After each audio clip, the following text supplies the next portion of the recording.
Hello, it's Scott Manley here. Japan has been having quite a 2024, making some serious headlines with the successful debut of their H3 rocket and the less successful debut of their Kairos rocket, which was, well, the first failure of the year. Last year I did a video about Japan's solid rocket launch vehicles, and I realised that I never really did a follow-up for the liquid-fueled launch vehicles. So yeah, in the 1960s, Japan had progressed from their tiny pencil rockets to larger solid fuel sounding rockets which would regularly fly to space. And they were working on the Lambda 4S, which on paper would launch satellites into orbit. These were notable because they launched at a bit of an angle so that the first stages could remain unguided. So after a number of failed attempts, they would eventually get to orbit in 1970 with a satellite called Osumi.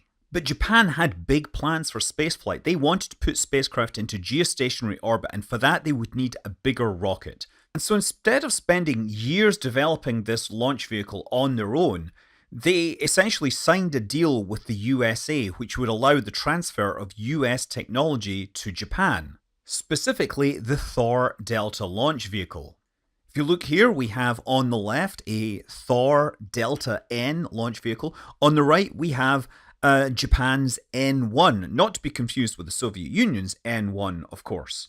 So yeah, Japan got a head start on their large launch vehicle. McDonnell Douglas licensed the core of the long tank Thor to Mitsubishi Heavy Industries. The Rocketdyne MB3 engine would also be built by Ishikawajima Harima Heavy Industries, and the Thiokol Castor 2 solid rocket motors would be built by Nissan, yes, the car company. So that made for a first stage that was 21.5 meters tall, 2.44 meters wide, and about 72 tons fully fueled with kerosene and liquid oxygen. The three Castor 2 boosters would add about 4.5 tons each, bringing the first stage mass to about 85 tons. The second stage, however, would actually feature some Japanese technology. The tanks were the same design as the Delta, they used the same propellant, nitrogen tetroxide and Aerozine 50, but the engine for the second stage was the LE3 that had been developed by Japan to replace the AJ10 engine on the Delta. So this was a pressure-fed hypergolic engine, very simple. It produced about 5.5 tons of thrust. So the stage was about 1.5 meters wide, 5.25 meters long, and had about 4.7 tons of propellant, which, yeah, it made it the same as the equivalent Delta. Steering on the second stage would be provided by a pair of Vernier engines which were licensed from TRW. Finally, the third stage used a Thiokol Star 37A, about 0.8 tons of solid rocket motor for that final push into orbit. So this launch vehicle gave Japan access to geostationary orbit with a payload of about 360 kilograms to transfer orbit, maybe 150 kilograms into actual geostationary orbit once you added the mass of the kick motor. The first N1 launch took place on 9th of September 1975 from Tanegashima Space Center, carrying a spacecraft called Kiku, which is a 85 kilogram engineering test satellite that was used for technical experiments regarding tracking and performance, launch and control. And about 18 months later, in February of 1977, the N1 was able to launch Kiku 2 into geostationary orbit, becoming Japan's first geostationary satellite, making them the third country to put a satellite into geostationary orbit after the USA and the Soviet Union. And so between 1975 and 1982, there were 7 N1 launches, all of them successful, in contrast to the Soviet version. However, there were 2 flights that were carrying the Ayame geostationary satellites, and both of those were lost due to problems with the apogee kick motor, nothing to do with the launch vehicle. But despite this success rate, the N1 was already underpowered by the time it debuted in 1975, and Japan had satellite ambitions which were beyond the capabilities of their own N1, and they would actually launch the Himawari 1 geostationary weather satellite on a US-made Delta 2914 in 1977, and then they would also launch the Yuri communication satellite again on a Delta a year later. So they devised a successor, the N2. What a name, huh? It was an enhancement of the N1. It took even more US licensed technology. To get the extra performance, they stretched the first stage from the long tank Thor to the extended long tank Thor version. The second stage was made as wide as the first stage, making it an early version of the straight 8 Delta, and they switched over to using an AJ10 engine licensed direct from Aerojet. This was the AJ10 118FJ, J to say that it was built in Japan. Also, they added 9 solid rocket motors on the first stage instead of 3, and the Star 37 on the third stage was basically 60% bigger, so it had more impulse.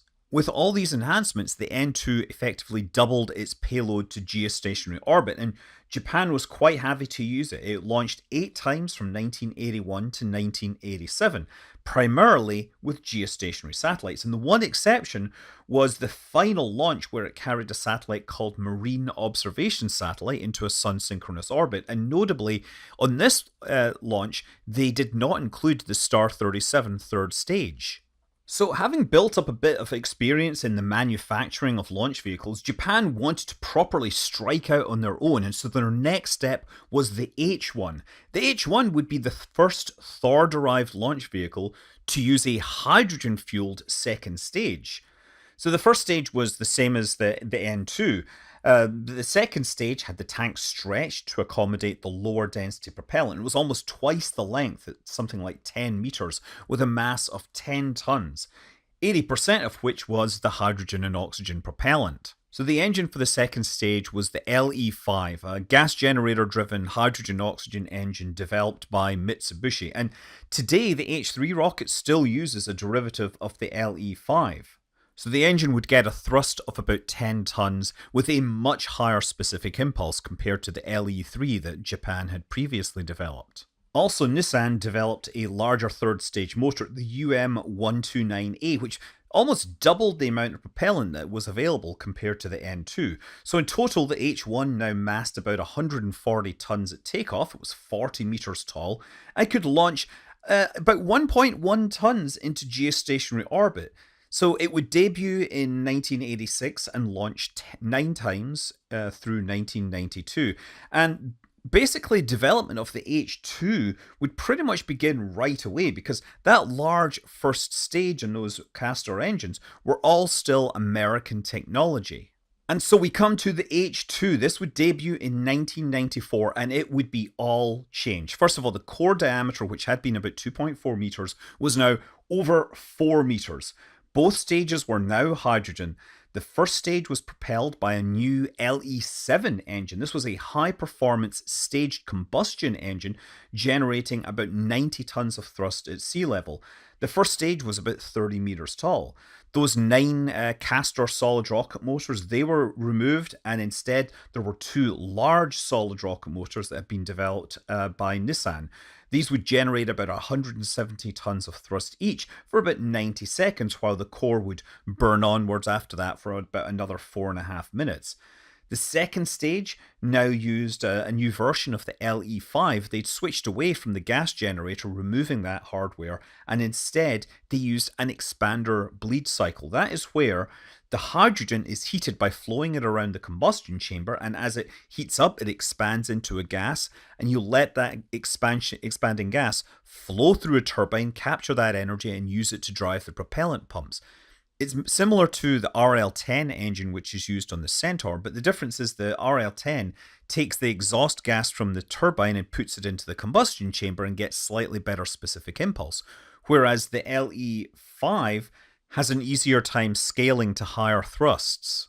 So the second stage was 5 meters long, allowing for 14 tons of propellant, and at this point they did not need that third stage kick motor.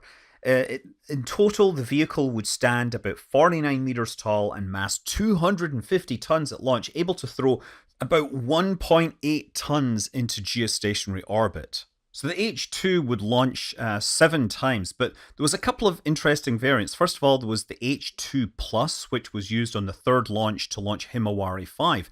In addition to the regular large solid rocket motors, they added a pair of smaller solid rocket motors that added about 60 tons of thrust for the early part of the flight. And then there was the H2S, and this was a transitional design between the H2 and the H-2A, the successor to the H-2. And the main difference was that they took the second stage from the H-2A and put it on the H-2 and used it to launch, and unfortunately that launch was a failure. Now, that failure had nothing to do with the second stage. It was actually to do with the LE-7 engine, which had a vibration problem, which they had noticed on many flights, and this one actually caused an engine failure. They literally did a deep sea recovery on the rocket wreckage to try and understand this and improve the engine, which would ultimately result in the LE-7A, which not only fixed this problem but also reduced the cost. This involved reconfiguring a lot of the plumbing and stuff to minimize welding, and that's why the two engines look very different. And cost reduction was generally the theme with the H-2A rocket. First of all, those big solid rocket motors, those had been built in segments just like the space shuttle motors, but it turned out that had a lot of problems. It took a lot of time and effort to build these, and they realized it would be cheaper to go with solid rocket motors. And as a consequence, this meant that they could also change the number of solid boosters depending upon the mission requirements. So there were actually 4 variants of the rocket carrying different numbers of solid rocket motors to carry different payloads. As I mentioned, there was also changes to the second stage. Now, the original H-2 used a second stage with a common bulkhead between the two tanks. And it turns out that it's cheaper to build if you have 2 separate tanks. It just adds a bit more mass, but they decided to go with the cheaper option rather than the lighter option. They also expanded the tanks a bit, adding about 20% more fuel.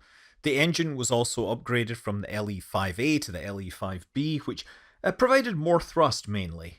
And so the H-2A first launched in 2001, and it still launches today. Its most recent launch was the Slim Lunar Lander and the XRISM, X-ray telescope. But Japan needed a bigger rocket still. It needed something to launch cargo to the International Space Station on board their HTV vehicle. And so they developed the H-2B. The main difference here is the first stage is now 5.2 meters in diameter, so fatter, and it now has 2 of those LE-7A engines on there. This version is all about lift, so it needs all 4 solid rocket motors. There's not a version with 2 solid rockets.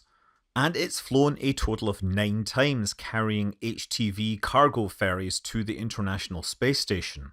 And so we arrive at today with the recent successful debut of the H-3 rocket and the last year's less than successful debut of the H-3 rocket. So the H-3, it basically takes the 5.2 meter diameter main tank of the H-2B and makes the whole rocket that diameter. The first stage gets stretched to 36 meters, that's about 20% longer. The second stage is longer, and there's now new engines on both stages. The second stage gets a new version of the LE-5B, and this is again mostly about optimizing cost and making sure that they're not relying on obsolete components. But the real evolution has happened at the engines on the booster. Now they're using a pair of LE-9 engines. And this is a new engine which was developed to be cheaper than the LE-7. As I said, the LE-7 was a cutting-edge, staged combustion engine, ultra-high performance, just like space shuttle engines, the same kind of engine cycle. The LE-9 uses an expander bleed cycle, which we've already mentioned. It's not a closed cycle. It means because it's not closed, you can actually scale it up a whole lot compared to like the RL-10. And they believe this is cheaper to manufacture. It eliminates a lot of complexity to the engine design and should bring the cost down. On the first flight, that first stage operated perfectly. It was the ignition of the second stage that failed. And as I mentioned, a number of components had been replaced and clearly something was missed. The H-3 has a number of variants. First of all, the core can either have 3 engines or 2 engines on it. There's a 3-engine variant which flies without solid rocket motors, and then there's 2 twin-engine variants which fly with either 2 or 4 solid rocket motors. And you might think there might be some extra big version with 3 engines and 4 solid rocket motors, but apparently they didn't find a market, a need for that. So now that the H-3 has proved itself, the plan is that it is going to be starting to launch all the payloads. There are still a couple of H-2A payloads on the calendar for customers, But moving forward, it'll all be H3. And notably, the HTV, cargo transfer vehicle, is being replaced by a new one called the HTVX, which has been redesigned again to optimize for cost, and it will fly on the H3. And so that is my quick history of Japanese liquid fueled launch vehicles. I'm Scott Manley. Fly safe.